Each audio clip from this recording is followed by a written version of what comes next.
Gold trusted gold buyers మీరు తాకట్టు పెట్టిన బంగారాన్ని విడిపించి ఈ రోజు ఉన్న మార్కెట్ ధరకు కొనబడును. దక్షిణ కాశ్మీర్లోని పహల్గామ్ ఒకప్పుడు పర్యాటకులతో కలకలలాడే ప్రశాంత లోయ ఒక్కసారిగా బీతావహ దృశ్యానికి సాక్ష్యంగా నిలిచింది. లష్కరే తోయిబా సంస్థకు చెందిన ఉగ్రవాదులు జరిపిన హఠాత్ దాడిలో అమాయక పర్యాటకుల రక్తం నేలపై చిందింది. I am not in a current state to follow the news and all. Just before I heard that there was an Operation Sindoor was happened in the last night, which was taken the revenge of our 27 families. The name itself is telling that Operation Sindoor. Sindoor means we all lost our husbands. That means our lives.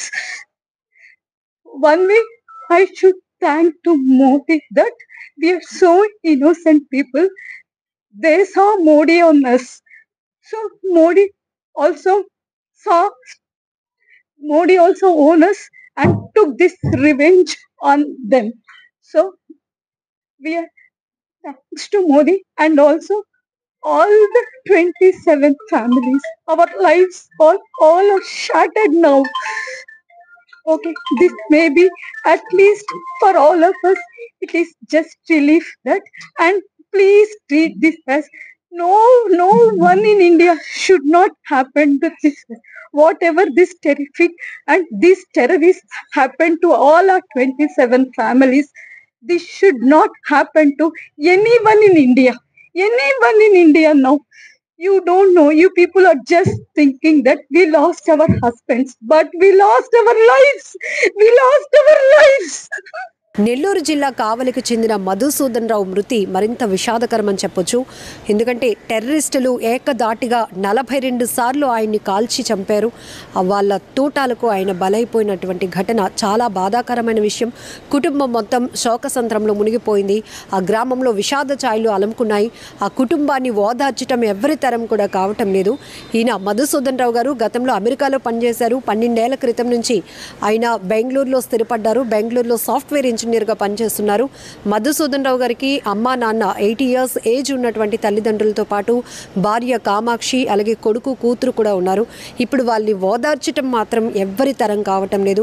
ఎందుకంటే ఆయన software ఇంజనీర్గా పనిచేస్తున్నారు. నిత్యం విపరీతమైన work stress ఉంటుంది కాబట్టి ఫ్యామిలీతో అలా సరదాగా గడపడానికి అందమైన ప్రదేశం అయినటువంటి మినీ స్విట్జర్లాండ్గా చెప్పుకునేటటువంటి పహల్గామ్కి వెళ్ళారు. అక్కడ ఆయన ప్రాణాలు పోగొట్టుకొని తిరిగి విగత జీవిగా వస్తారని ఎవరు ఊహించలేనటువంటి పరిస్థితి.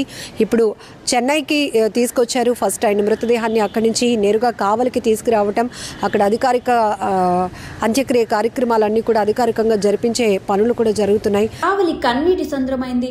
కాశ్మీర్లోని ఉగ్రవాదుల తూటాలకు బలైన సాఫ్ట్వేర్ ఉద్యోగి సోమిశెట్టి మధుసూదన్ రావు అంతిమయాత్ర గురువారం కావల్లో ఆశ్రునయనాల మధ్య సాగింది. చుట్టుపక్కల ప్రాంతాల ప్రజలు, భారీగా తరలివచ్చిన ప్రజలు మధుసూదన్ రావు భౌతిక కాయానికి నివాళులర్పించారు. ఉదయం భౌతిక కాయం కావలికి రాగా పోలీసులు వాహనం నుంచి తమ భుజాలపైకి ఎత్తుకొని ఇంటి వరకు తీసుకొచ్చారు. జోహార్ మధుసూదన్, అమర్ రహే మధుసూదన్ అంటూ నినాదాలు చేశారు. ఆ సమయంలో కుటుంబ సభ్యుల రోదనలు అక్కడున్న వారికి కన్నీరు తెప్పించాయి. సాయంత్రం కావలి పెదపవని బస్టాండ్ సమీపం నుంచి ప్రత్యేకంగా ఏర్పాటు చేసిన రథంపై మృతదేహాన్ని బాలకృష్ణారెడ్డి నగర్ శ్మశాన వాటికు తీసుకువెళ్లారు. అంతిమయాత్రలో ప్రజలంతా పాదయాత్రగా కొనసాగారు. అనారోగ్య సమస్యలతో బాధపడుతున్న మధుసూదన్ రావు తల్లిదండ్రులు తిరుపాల్, పద్మావతులను కుమారుడి మరణం ఓ వైపు కుంగదీయగా మరోవైపు కడచూపు దక్కలేదంటూ తీవ్ర మనస్తాపానికి గురయ్యారు. ఉగ్రమూకల కాల్పుల్లో తూట ఆయన తలలోకి దూసుకుపోయింది. దాంతో అక్కడే శవ పరీక్ష నిర్వహించిన అధికారులు ముఖం నుంచి కాళ్ల వరకు పూర్తిగా కప్పేశారు. మృతదేహానికి ఎలాంటి ఇబ్బంది కలగకుండా పూర్తిగా ప్యాక్ చేశారు.